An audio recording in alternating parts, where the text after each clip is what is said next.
Welcome to the Crazy Wisdom Podcast. This podcast is for you if you have an insane drive to find the truth of things. It's not the good answers that we seek, but the good questions. I interview a range of different guests from many different fields, all with the intention to uncover the simple truths that are hidden in plain sight. Most people don't want to go there. I go there. My guests go there, and you benefit. Please let me know if you enjoy these episodes, and as always, subscribe on iTunes, Spotify, or wherever you listen to the podcasts. Welcome to the Crazy Wisdom Podcast. My guest today is tiller-tolbus. He is working on 3 projects: Red Horizon, Chain, and I imagine it's pronounced Aegean. Welcome to the show. Hey, pleasure to be here. So what are the common threads between those 3 projects, Red Horizon, Chain, and is it Aegean? Yeah, it's pronounced Aegean. Actually, the chain one is pronounced Sen chain, which is a little weird, I admit. I think, I imagine someday in the future people will call it Urbit chain, but the percent sign in Urbit lingo is pronounced with the syllable Sen, and it's meant to be kind of similar to some other Urbit projects that put a percent sign before their name, and kind of, for example, pals is like send pals. And it's just, it's kind of a cheeky way to say that you're the standard version of something while also having a kind of minimal version of yourself. But to answer your question, I think the common thread is Urbit. It's also probably just the common threads of the things that I'm trying to build on Urbit. For one, Red Horizon making Urbit just easier to join and to use. And then, I don't know, I think everybody's always thought that Urbit needs a blockchain. So Senchain is kind of my take on how such a thing could be done. And then Aegean is, to me, kind of how it all fits together. It's like the Urbit product generally that I want to see. The idea is that it's a kind of browser that browses the Urbit namespace. And Urbit was originally introduced to the world as, they called it a static functional namespace, which is maybe, from like a consumer perspective, an overly complex way of saying that it's kind of like a different kind of internet where you can type in like the name of content, kind of like a URL, and then, interact with that content. So I always thought that the right way to express that to a user would be a browser kind of environment. And yeah, Aegean is kind of an effort to make that real. Okay, that's really cool. It sounds like the latter is going to be the one I want to talk about. Just to start, so it's a browser. I still didn't quite understand what exactly that picture is supposed to be. Essentially a way to search the Urbit network. No, well, I think search should probably be a part of it at some point, but it's more just, the way that you have like a web browser, and, it's perfectly reasonable to navigate a web browser by clicking your mouse around and following links. And that's a common usage pattern, but also, you have this bar at the top that you can write anything you want into, and then, it can resolve whatever you wrote and show you that thing. And very crucially, if you're looking at something and you want to share it with your friend, then you can copy paste whatever's in that bar to your friend, and usually they'll be able to see the same thing. Cool. Yeah, I got it now. And okay, and so all 3 of these on Urbit. What is your take on the current state of Urbit? Like from a user perspective? Or a developer perspective, user, developer, the fundraising, business environment, anything you want to go into. Yeah, well, I always kind of felt that a browser was what we were heading towards. And when I first got into Urbit, I really imagined that the plan was that the gang was going to come together and build a super app. And what was desired was that you kind of had this system that was so unified and integrated that a bunch of disinterested parties can make their own distributions write their own little application, and then because of like this magic composability between the elements, it'll be as if everybody's working on the same thing, even though, people might not even know each other or even like each other. And yeah, the actuality has been that really wasn't the case, in the last couple of years. And I think people were kind of expecting it to be that way. At least that was a narrative that I was most familiar with. And people really believed that Urbit was like that. I remember, there was when I first started using it, there was this new program called Escape. I think it was a short name for like Escape from Eternal September. That's a little bit of lore we could maybe go into if you want. But what it was is a user interface fork of this thing that Talon built, which at the time was called Groups. I think they've since renamed it a couple of times, and now it's called Talon, which is confusing. But Talon basically wrote this like flagship instant messaging app for Urbit, and then this other organization, Uqbar, said, "Okay, yeah, I like what you did here, but I think it would be better with a sidebar." Which this is going to be even more confusing to people listening now who weren't around back then, because currently Groups has a sidebar, but it didn't back then. Anyway. Yeah.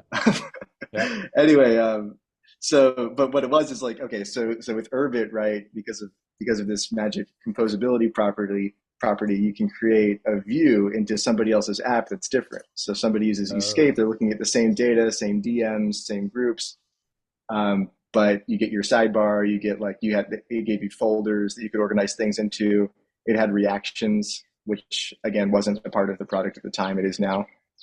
So if you were on Talon's version, you couldn't have reactions, but then on Uqbar's version, you could. And so, that was like a way of showcasing this magic property where like, okay, we're not part of Talon. This is, in Uqbar's words, we're not part of Talon, but we're part of Urbit.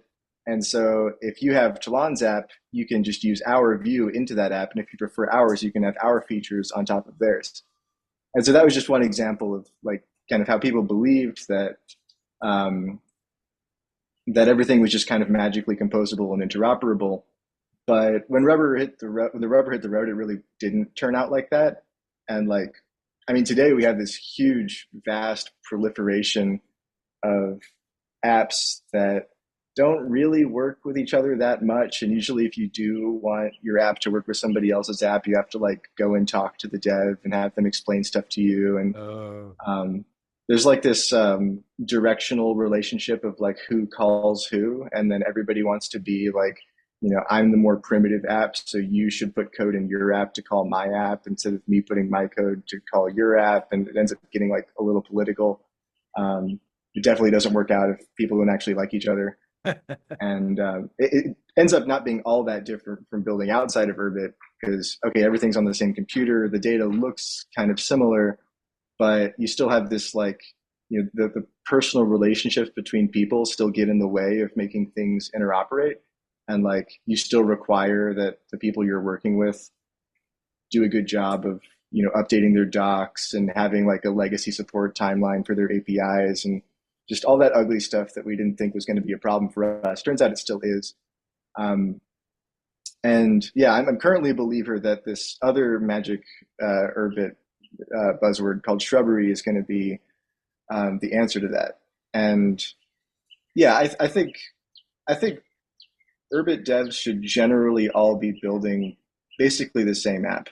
I think especially solo devs, like people who are working for Urbit grants or working for free just for the love of the game, they really don't want to or shouldn't want to build an app that's like an all-encompassing experience. They should want to build a component for somebody else's thing or build a component for the one big thing. Yeah.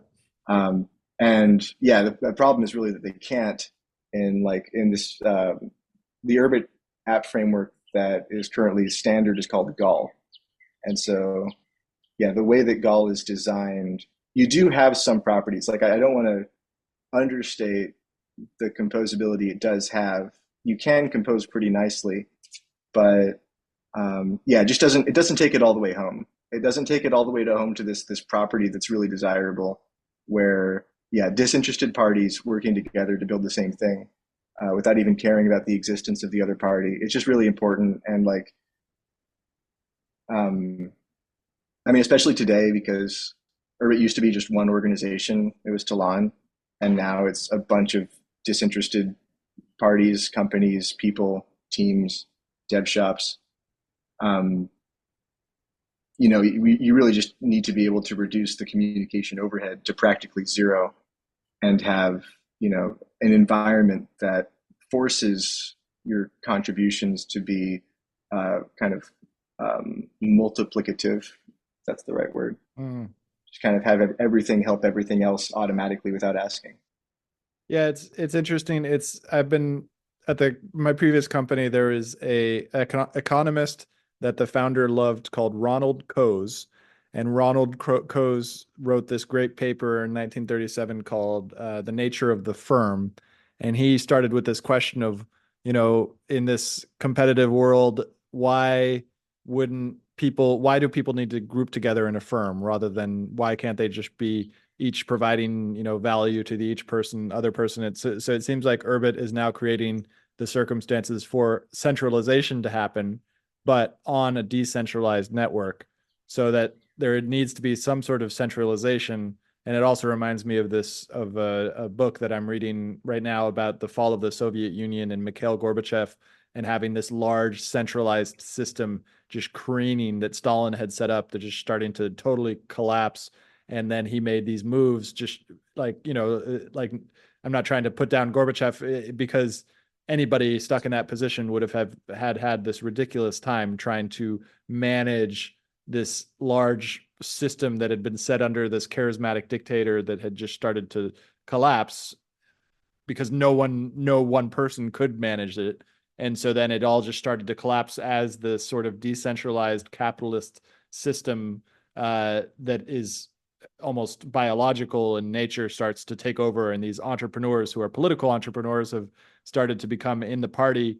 They start to realize that and act in their own self-interest and take off pieces of the Russian state and start to turn them into their own thing. And so it feels like something similar is happening in Urbit, not as in a collapse, but more as in a consolidation around computation. Is that accurate? Um, I wouldn't say so. I would characterize it a bit differently. Um, so you want the benefit of centralization without actually centralizing, like politically or Mm, organizationally, mm, right? So you want like, if you could somehow get both, right? There's this old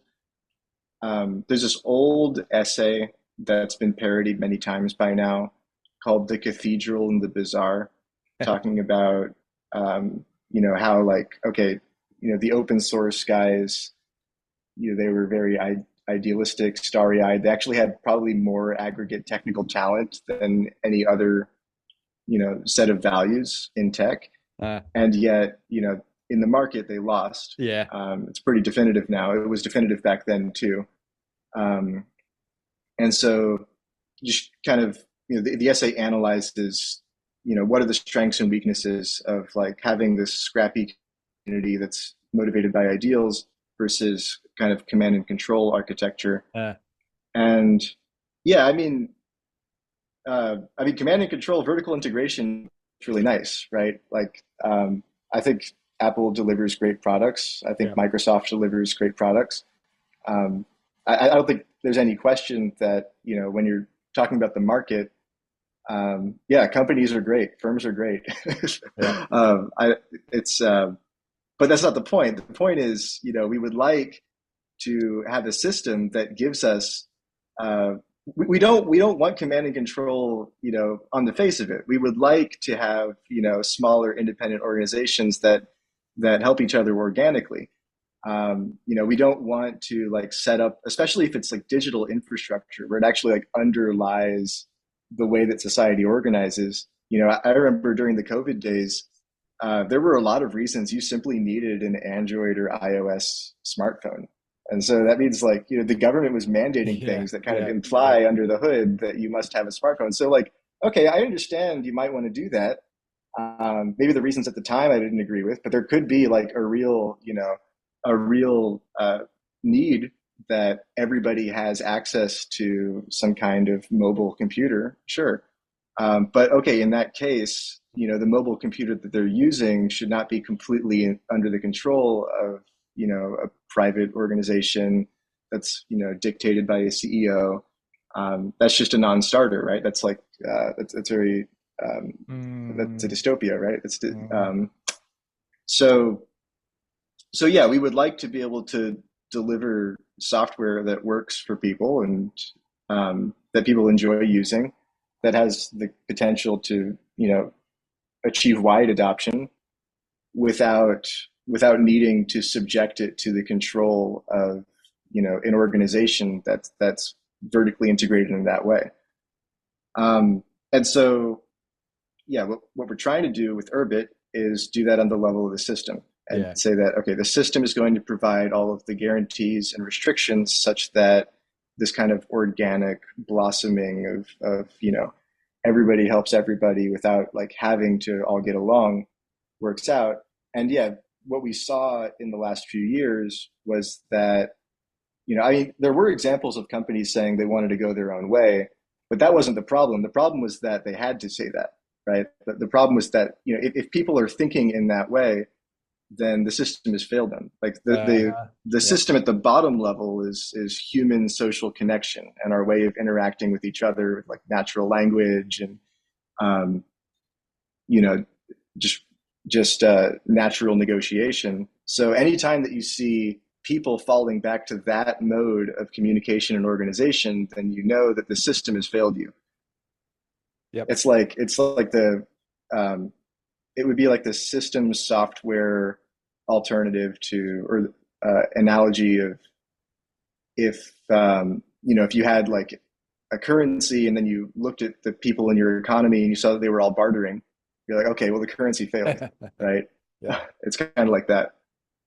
So, yeah, that's a very good point. And it makes me think about that people did leave the system and now there's competition. Well, there's other people trying to do similar things, but also from that description of the evolution of the Urbit network, it also feels like there's an evolution within the Urbit network about what Urbit is.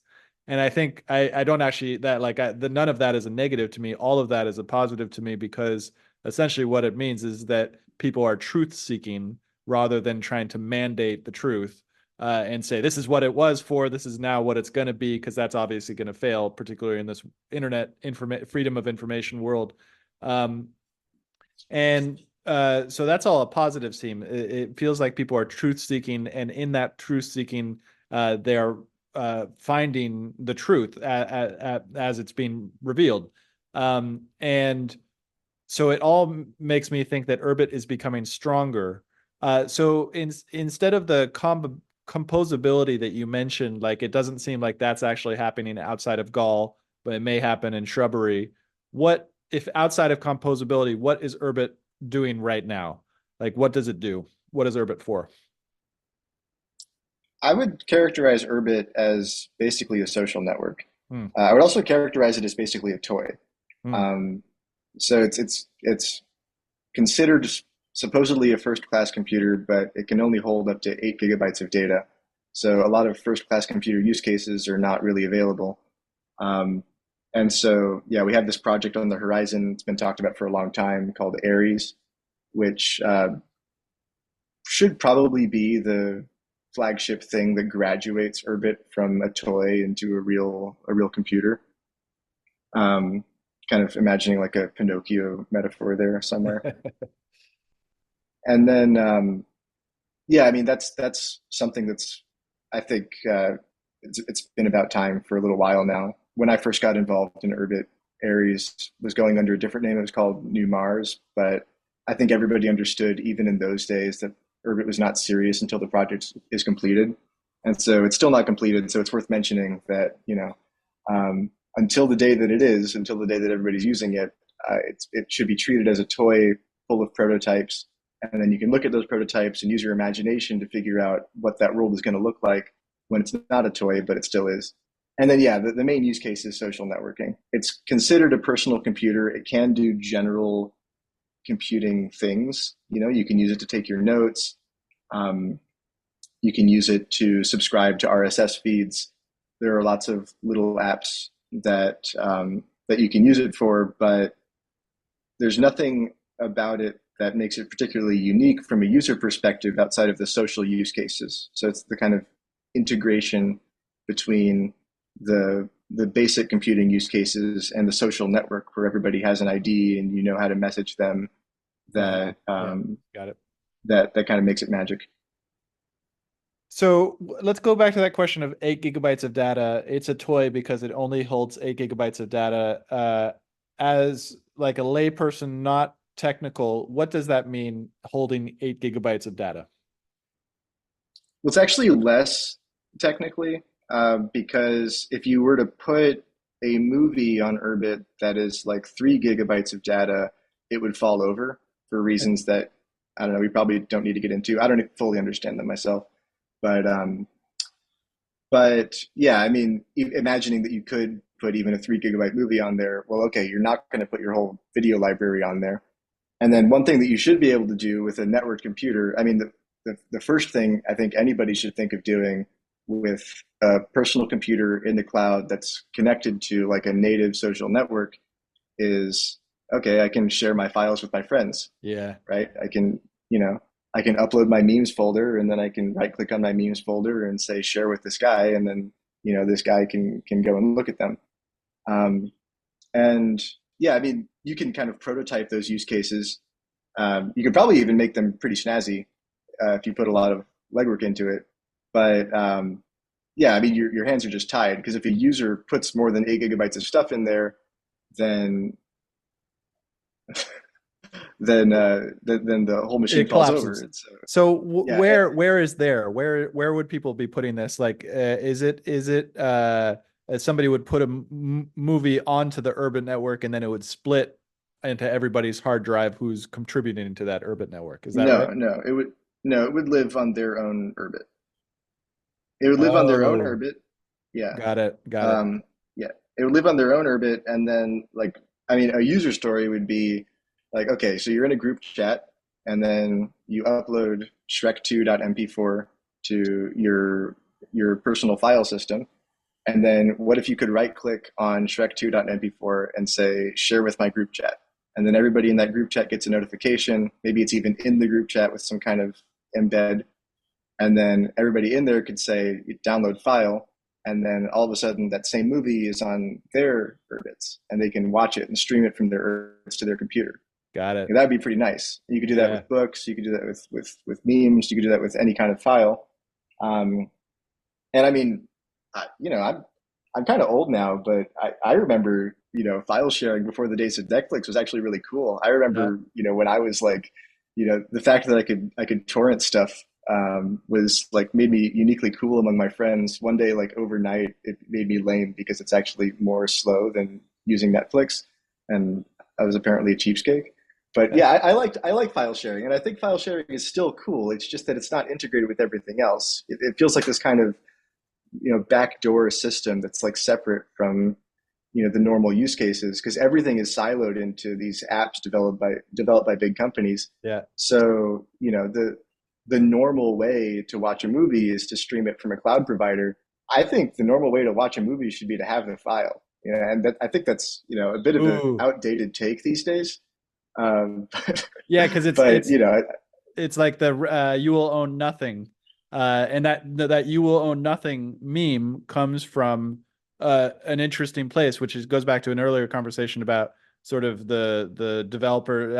I watched this video that was going viral about how in Dubai they don't need to use their credit card because they have their face recognition technology, and it's like they're saving 1 second per transaction, and all they need to do is give up their autonomy to the government. And it goes to the you own nothing meme because it's like you don't need to own your files because you can just stream it from the cloud provider. And then but now the AI world, like the AI entering this picture, that gets really dystopian really quickly, which makes like yeah, Urbit so interesting is because Okay, well now we have another alternative, which is that I can own all my own data. I can be completely in control of it, and I can also have the benefit of having this amazing technology with AI without having to give up all my autonomy. Can you talk about that? Well, I think we've always had full control over our computers in the basic sense. Like, okay, if you have a Windows computer, like Microsoft does have a backdoor, they're probably sharing it with who knows who.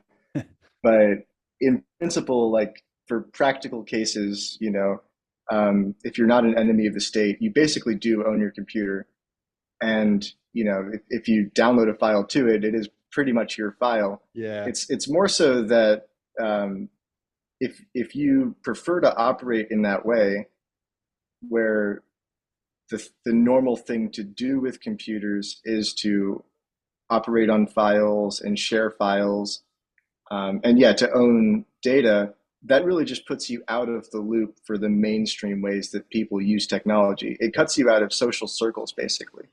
I know today sequestered people who, within the scope of their family and friends, they use all sovereign tools, or at least more or less sovereign. And, in comparison to getting your movies from Netflix and your music from Spotify, and it works out for them just fine.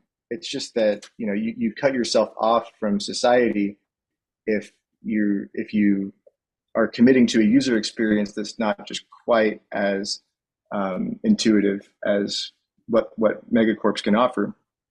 And yeah, I mean, I think Netflix was probably the main example where like investors were just in disbelief and glee about how like, oh, okay, you can just completely own the thing, and the users have to pay rent to you forever, Yeah. or they're unpopular with all their friends, and and it's actually better. Like the users prefer this to to what was previously available. Because when Dropbox came out, it was criticized by some people for like, wait, can't I just use FTP? Like why do I need to put my file here in the cloud? And yeah, it turned out that putting everything in the cloud through some other provider and then asking for it back only when you need it, once the internet got fast enough to support that, it turned out to work really well with mobile devices. And yeah, it just really took off. Um, and I think it obviously fulfills a real human need. So, I would resist the temptation to be misanthropic about that result, um, because, well, for whatever reason, that's what the human mind seems to prefer is what megacorps are capable of providing with that architecture. So, yeah, I think Urbit is more about, can you have your cake and eat it too? Can we get to a point where you don't feel like you're giving up anything by owning all of your stuff?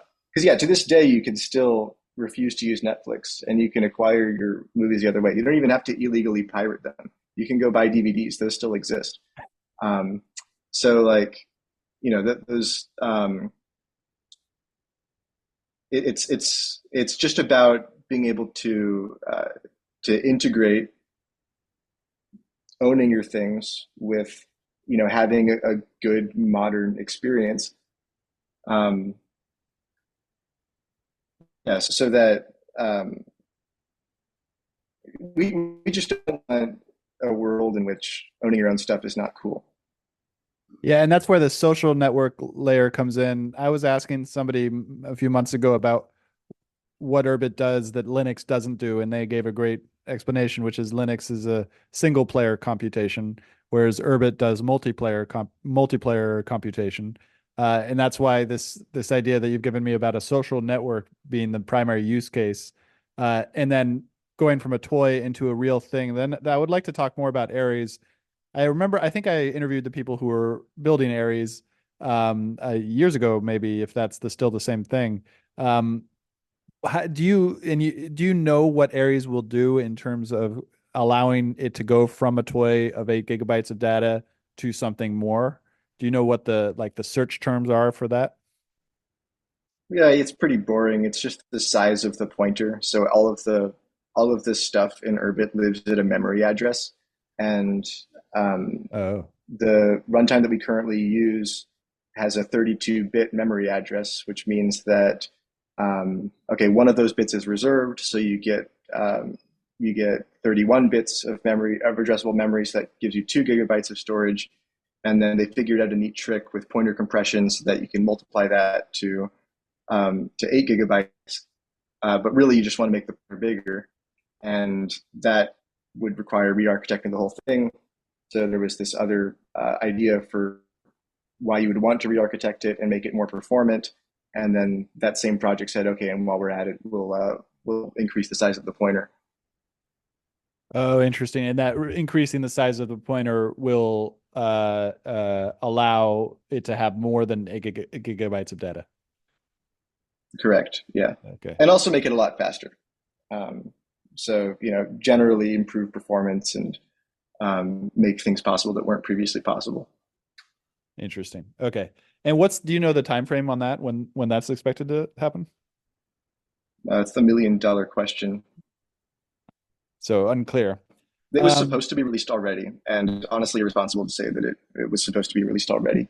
Or at least when it was promised for around, I think, February this year, it shouldn't have been promised for February this year. There's still a lot of work to do. I'm not really close to the project, but yeah, I have talked recently with some engineers who work on it. Yeah, there's a lot of work still to do.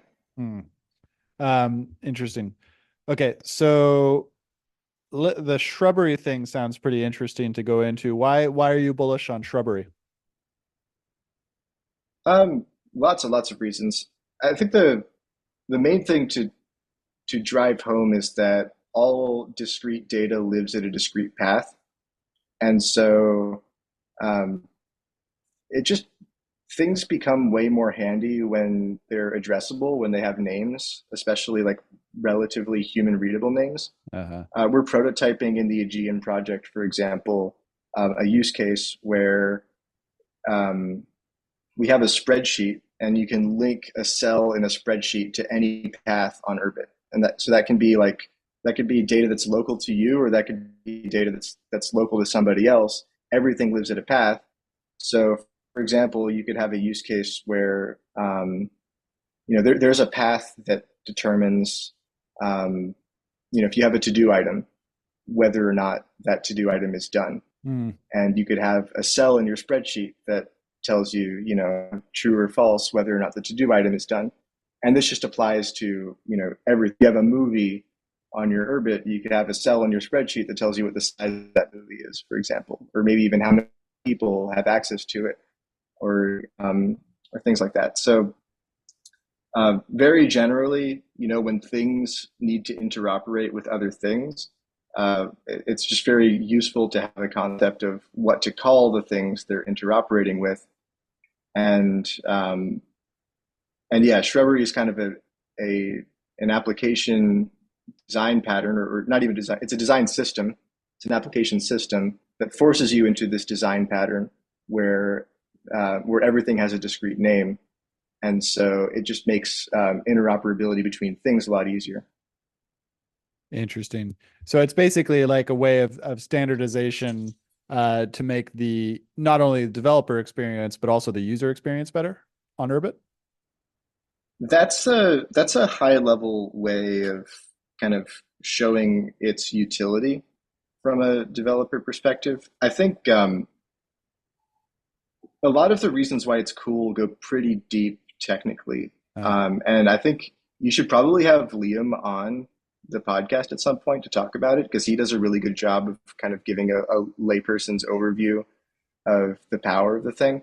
Great. I'm kind of stuck in, the technical way of understanding it. So like, as I'm trying to think of ways to describe it, I'm dodging descriptions that I don't think would really be informative to a general audience. Yeah, it's so interesting because I feel like I'm able to now go into more technical discussions outside of Urbit, but within Urbit, it's very challenging because all the frameworks of what are kind of more general topics that could be translated technically are difficult because they're more obscure and they're less open to kind of inquiry, because there's so many other foundational concepts that I don't understand and that a lot of other engineers don't either, which I guess is a topic of conversation as well, because it's almost like that by design. It's Yeah. almost like a hazing ritual, basically. Well, it's not intentional. It's Yeah. the system is very highly integrated. Urbit as a whole, Shrubbery included, is a set of concepts that are all kind of novel in their own ways, Yeah. and they're kind of intricately hyperlinked to one another. They don't really make sense discretely in and of themselves. So, but the whole picture, once you understand all the novel concepts, is pretty simple. So the 0 to 60 is pretty slow, but the 60 to 100 is pretty fast. Uh-huh. Interesting. And that's common among people who are trying to learn Hoon, which is like, particularly if they already know other programming languages, is that it's quite difficult to get to from 0 to 60, but then once they've gotten to 60, then it becomes easier. Right. Yeah. Yeah, at some point it looks like clockwork. At some point it's just like, oh, this is actually a very simple thing. I can't believe I overestimated it, but there's a universal pattern of overestimating it. And yeah, I mean, that's not to say that it's not difficult to learn. It is difficult, but it's learnable. And Yeah. unlike, other systems of software, it's completely learnable by a single mortal man, which is, pretty cool. And that's the whole point. That's why but it's still a toy at this point, but that point of essentially like once you learn it, it then becomes very logical, very easy, and replaces this spider web of computation that's been built over the last 30 or 40 years, which is just people going in and making quick fixes, and then creating opportunities to need to make then a whole bunch of other quick fixes. Is that accurate? Not Well, not even just quick fixes. I mean, when a very deeply embedded component needs to be rewritten from scratch, there's usually an engineer out of like a handful who fully understand the thing that can, Got it. rewrite it from scratch without even really referencing the original material in pretty short order. Got it. So it's like, and that was talking about legacy computation that is somebody needing to re-architect a solution to make it more scalable or something like that. Essentially, does it in a way that fixes something that that tries to fix something, but didn't understand the complexity of the system that they were trying to fix. Uh, as compared to Urbit, where if you get it, you understand it, then you'll be able to fix it. I'm getting into dodgy territory here, I think. Like even if fixing it requires a complete reimagining of how it's supposed to work, it's not that untractable to just rewrite it in a Got it. context like Urbit. Okay. Got it. Okay. Interesting. Okay. Let's go into philosophical territory because when we met in person, you had some very interesting insights into Nietzsche. And I like mixing the practical and the technical with the philosophical. What are you learning these days, philosophically speaking? Oh, that's a bad question because I don't think I've been learning anything outside of technical recently. uh, well, so what draws you to Urbit philosophically speaking, other than what we've already spoken about, which is a sort of social network that is outside of the or rebuilding a system that is uh, that is usually incentivized. The previous system is incentivized to basically have control by megacorps, whereas what you're doing right now is building a new system that is not going to have the same level of megacorps, but is actually amenable to people getting together and building businesses, and those businesses might have strong competition or disagreements with each other, but the system itself doesn't lend itself to have the same incentives. Like what about that philosophically draws you? Yeah, it's interesting that you asked that actually, because I actually consider myself more or less a pure idealist when it comes to software, and that's one of the reasons Urbit appeals to me. But I don't ever really have much difficulty showing why that idealism is practical. Um, and so, yeah, I mean, I think computing as a discipline should be treated more like a mathematics, and it's always been academically considered one. But there's a big gap between the kind of academic approach to computing that you learn about in school, um, and what you end up doing when you're working on software as a job. And I would not say that computing should be thought of as like equivalent to a mathematics. It's a form of engineering, to be sure, but there's a kind of mathiness or a kind of a theoretical backbone that's necessary, and it's very hard to convey this idea even to other engineers. But I conceive of the world outside of Urbit, and maybe also Plunder, this other kind of Urbit, call them like an Urbit parody or an Urbit fork. Generally in software, you don't really know what direction is down. Everything is kind of just a web connected to other things. And when you're working on a problem, it's really useful to just to try to boil the problem down to basically APIs, just like just try to abstract something that you're talking to, is like try to make it mathematical in some way. And yeah, it's very hard to boil problems down in like the legacy way of building software, because you don't really have like a primitive basis for what you're doing. So, Nock was introduced to the world in the same context that Urbit was introduced as a static functional namespace. Nock was introduced as a kind of Maxwell's equations of software. And it can't really be Maxwell's equations of software, because Maxwell's equations of electromagnetism is just true. And Nock, a system programming language like Nock, it can't really be true in exactly the same way. There's a value judgment to how Maxwellian it is, and also how practical it is, but it just seems very deeply called for. And this is it's ultimately a matter of opinion, I think, that'll get borne out in some kind of future practicality. Nock also turns out to be very, but reasons for creating Nock, we're very idealistic. It's just to say this kind of thing should exist. We should have like a kind of ground floor when we're thinking of building software. We should have like a kind of foundational level. And so, yeah, I just think that kind of thing is aesthetically very necessary. And I've always wanted to work on something that I think is going to last a long time. I see, computing generally is very fragile.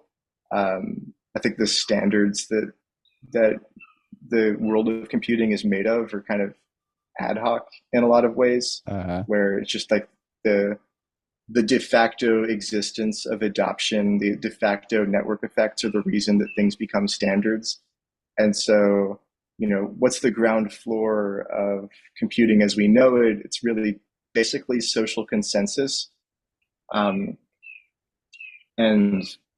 that's ugly. There should be something better than that. Even if the ground floor is ultimately in some manner thinking social consensus, there should be, at that first next level, there should be like a kind of universally agreed Maxwellian basis for building the rest of the architecture. So yeah, that's I'm not even fully satisfied with what I just said. It's really hard to explain, but yeah, no, I want to go further into it, because and I'll try to repeat what I think you said is, so the Maxwell equation, that those are electromagnetism. They kind of determine the laws of physics as it relates to electromagnets. And I've done some previous interviews on this types of thing, and the guy who was building circuit boards, he was telling me go look at Maxwell's equations. But what you said is basically that's a law of the universe that's really well known. But when we get into computation, somehow it becomes much more about social consensus, particularly as it relates to software. And maybe this is kind of there's a point here of why Urbit is so interesting, because it tries to create what I'm getting from what you said is that computation itself is so abstract, it's so divorced from the sort of physical laws of the universe, but because the physical laws of the universe allowed us to create computation out of silicon, and that silicon essentially allows us to have those electromagnetic stuff, which is all real and everything, but we started to build computation on top of those machines, the hardware that allowed us to rapidly expand our ability to compute, and has brought us further and further away from this like real world.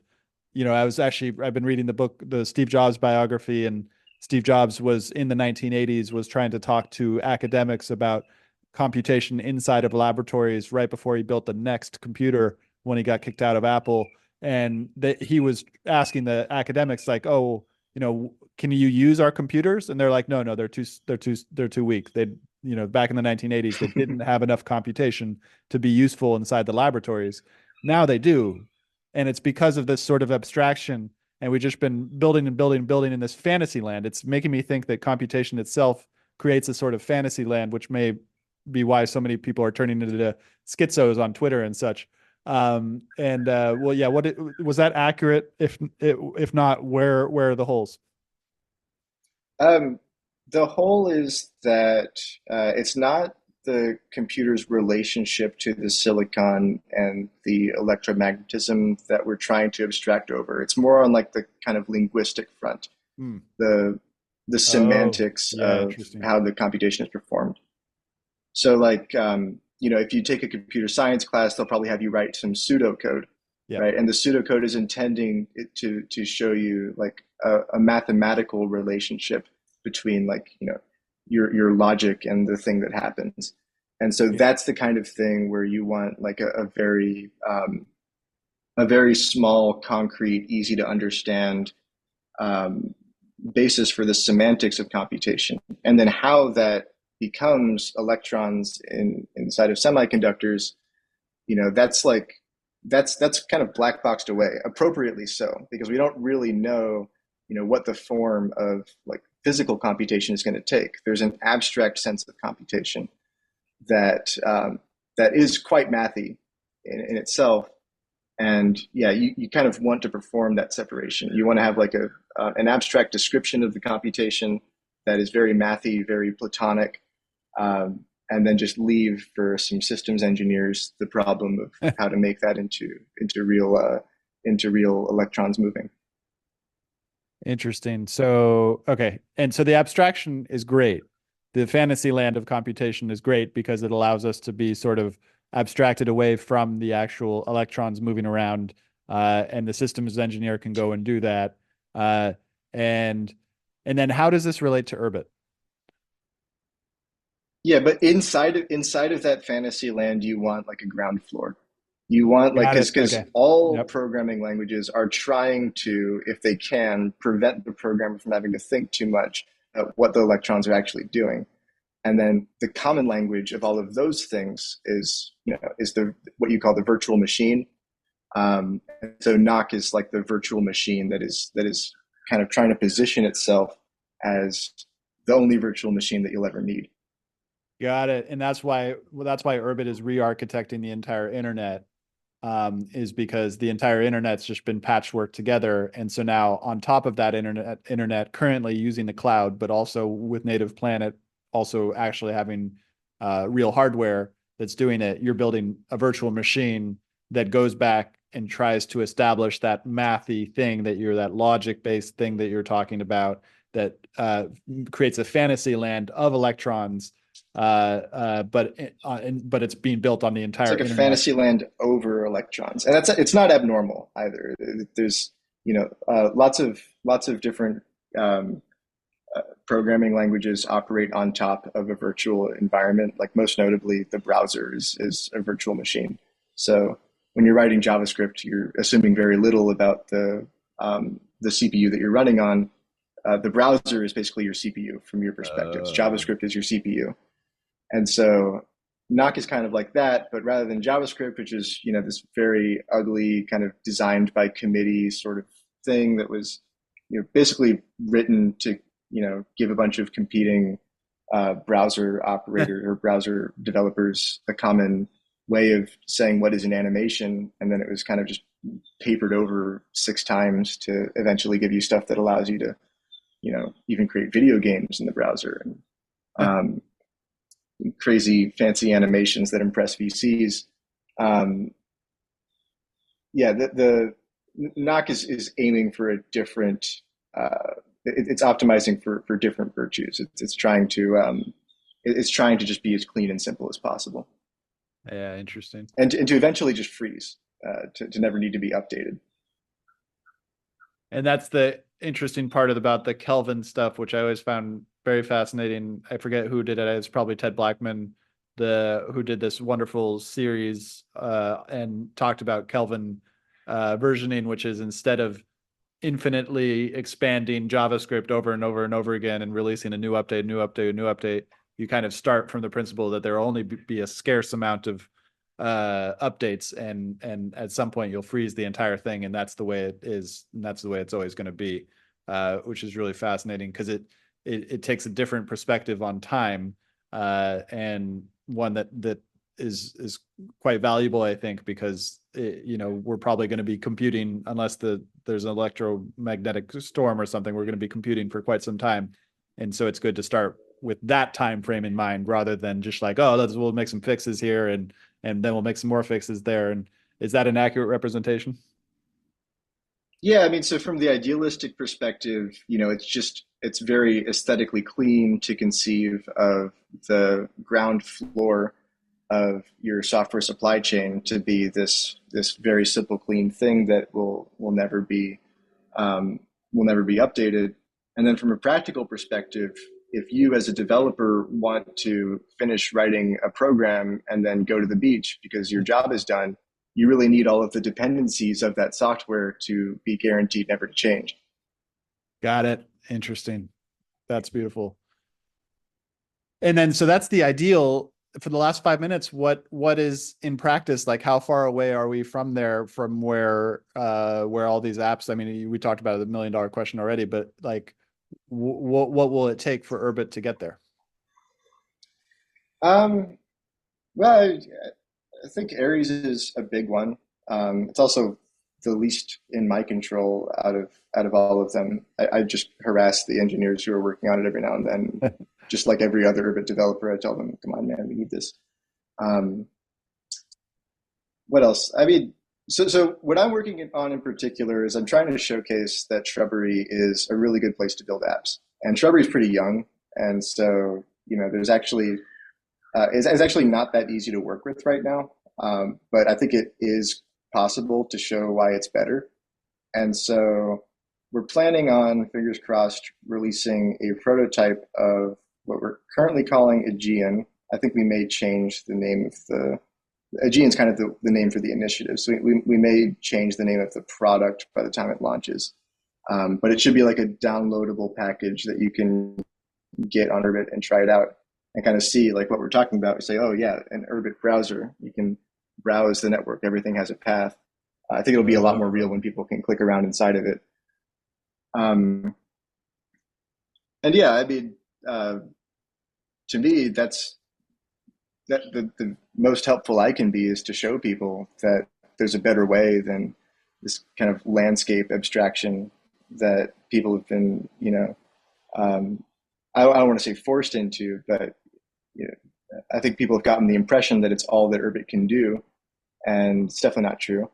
So I would like to show that there's something better, and just make it as real as possible for people to put their hands on. And the Urbit devs that are still around, there's actually still a few of them. I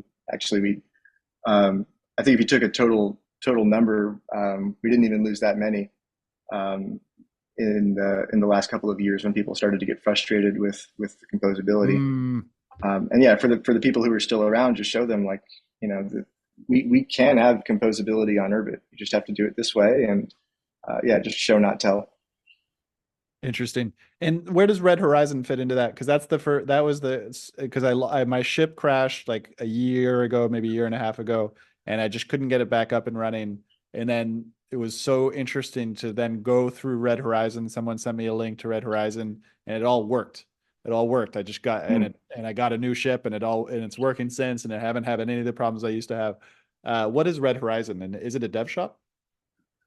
No, Red Horizon is a hosting provider. So Red Horizon is just the base case of making Urbit a good product is allowing people to use it for a reasonable amount of money. Currently, it's free. I expect that we will charge people money for a high usage. So if they store a lot of data on their Urbit, then they'll have to pay for a more advanced plan. But we created a platform that makes it very cheap and efficient to run Urbits, and so we can currently take on anybody who wants to use Urbit at a loss, and the loss is just not that serious to the point where it threatens our existence. And yeah, I mean the expectation is that lots of people will want to use Urbit and put lots of stuff on it, and they'll be happy to pay us to do so, and it'll be a business that works like that. And I expect that what we're currently working on and calling Aegean is going to be a reason why that happens. Cool. Yeah, it's really interesting. All right. Well, thank you so much for coming on the show. And how can people find out more about you and the 3 projects you're working on? You can DM tiller-tolbus on Urbit, and you can find me at @tiller_tolbus on Twitter. That's TILLER _ TOLBUS. And redhorizon.com to join Urbit. Thank you for listening, and I hope you enjoyed this episode. As always, you can find me on Twitter at Stuart Alsop III. Also, don't forget to subscribe on Spotify or iTunes for every weekly episode that I publish on Monday mornings. Hope you have a great day.